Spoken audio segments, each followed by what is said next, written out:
Hello and welcome to my channel म्यूजिबुलेट। आज हम करने वाले हैं हेनरी डेरोजियो की poem the harp of India. Let's see about the poet. Henry Louis Vivian Derozio Indian poet थे और असिस्टेंट हेडमास्टर थे हिंदू कॉलेज कोलकाता के। एक रेडिकल थिंकर थे अपने टाइम के और साथ ही फर्स्ट इंडियन एजुकेटर थे जिन्होंने वेस्टर्न लर्निंग और साइंस को यूथ तक पहुंचाया। बाद में उनकी डेथ के जो उनकी लेगेसी थी वो आगे उनके स्टूडेंट्स ने पहुंचाई जिनको यंग बंगाल्स के नाम से जाना जाता था। और साथ ही जो सोशल रिफॉर्म थे, लॉ, जर्नलिज्म, इन सभी सेक्टर्स में उनके स्टूडेंट्स प्रोमिनेंट वर्क कर रहे थे। ब्रिटिश रोमांटिक पोएट जैसे कि कीट्स, शेली, बायरन, उनके वर्क से ही बहुत ज़्यादा इन्फ्लुएंस थे और इनके खुद के वर्क्स के अंदर भी जो पैशनेट लव है इनका इंडिया को लेके और सोसाइटी को चेंज करने के लिए वो दिखाई देता है। Let's see about the poem. The harp of India एक पेट्रियाटिक सोनेट है जिसे 1827 के अंदर लिखा गया था। इसमें मेनली इंडिया का जो कल्चर पोएटिक डिक्लाइन देखा गया था ब्रिटिश रूल के अंदर उसे लेमेंट किया गया है। इस पोम के अंदर एक अनस्ट्रंग हार्प एक इंस्ट्रूमेंट होता है, म्यूजिकल इंस्ट्रूमेंट, उसको मेटाफर की तरह यूज किया गया है। ये एक शेक्सपियरियन सोनेट है 14 लाइन्स की जिसमें ये राइमिंग स्कीम फॉलो हुई है। साथ ही जो वेस्टर्न इन्फ्लुएंस है इंडियन थीम्स पे वो भी इसमें रिफ्लेक्ट हुआ है। Let's read the pome now. Why hang'st thou lonely on yon withered bough? Unstrung for ever must thou there remain? Thy music once was sweet, who hears it now? अब यहाँ पहली ही line में जो harp है उसे personify करके पूछा गया है कि तुम इस डीके ब्रांच पे अकेले क्यों लटके हुए हो। तो यहाँ पे एक ट्री की बात हुई है जो कि बिल्कुल सूखा पड़ गया है और इस पे ये जो हार्प है ये बस लटका हुआ है।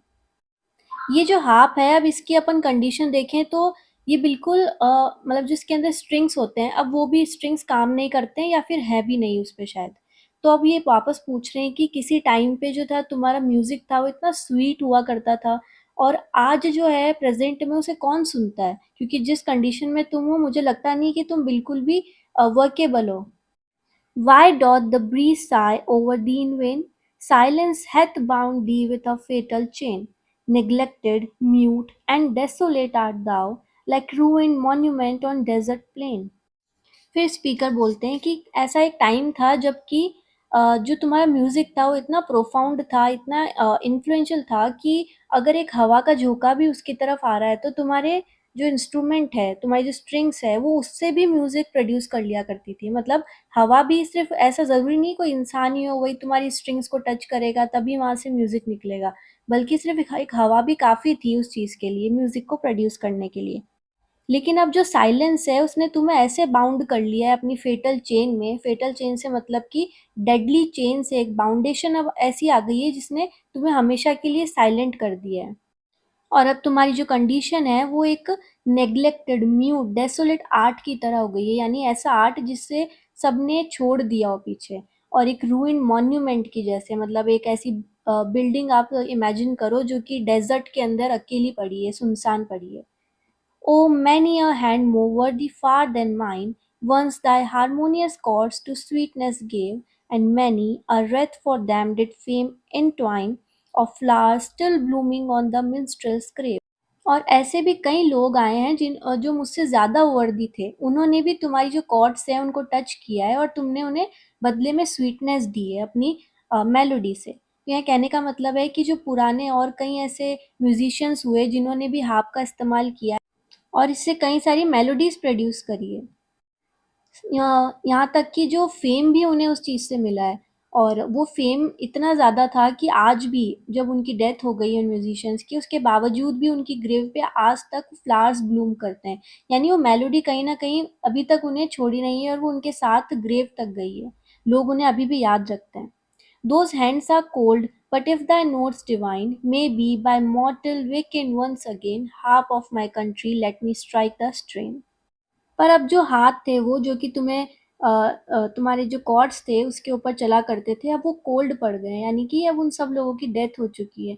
पर फिर भी जो तुम्हारा डिवाइन म्यूजिक है अगर आज भी वो किसी तरह डिवाइन म्यूजिक वापस से अवेकन हो जाए तो जो लोग जा चुके हैं, जो मॉर्टल्स थे, वो फिर से वेकअप हो सकते हैं, फिर से वो जग सकते हैं। इतना तुम्हारे जो डिवाइन म्यूजिक में पावर है।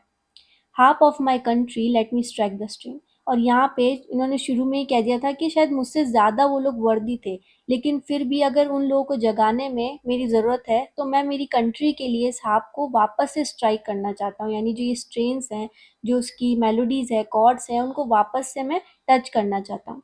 यहाँ पे हमने लिटरल मीनिंग देख लिया इस पोम का, लेकिन जैसा कि हमें पता है कि एक सिंबॉलिक पोम है, तो यहाँ इसका मतलब क्या है? हाफ से यहाँ मतलब है कि जो हमारा कल्चर था, जो आर्ट था इंडिया का, उसके बारे में बात हुई है। जैसा हमें पता है कि ब्रिटिश हिस्ट्री की अगर बात करें तो जब ब्रिटिशर्स आए उन्होंने किस तरीके से यहाँ पे कॉलोनाइज़ किया था, सिर्फ़ लोगों को नहीं उनके माइंड को भी, और जो आर्ट हमारे अंदर था, जो इंडिया के थ्रू आर्ट पूरे वर्ल्ड में फैलता, वो उन्होंने कहीं न कहीं दबा दिया। और हमको इस तरीके से मैनिपुलेट किया गया इस सोचने को कि वेस्टर्न जो चीज़ें हैं, आर्ट है, वो ज़्यादा सुपीरियर है हमसे। तो डेरोजियो यहाँ पे उसी आर्ट को, वो जो आर्ट मर चुका है, कहीं न कहीं दब गया है, उसे फिर से जगाने की बात कर रहे हैं कि ये जो आर्ट था ये इतना सुपीरियर था कि ये कई चीज़ों को एनलाइटन करता, लोगों को एनलाइटन करता, पर उसे दबा दिया गया, और अगर वो उनके थ्रू अगर ये पॉसिबल है तो वापस से इस आर्ट को वो अवेकन कर सकते हैं, करना चाहते हैं।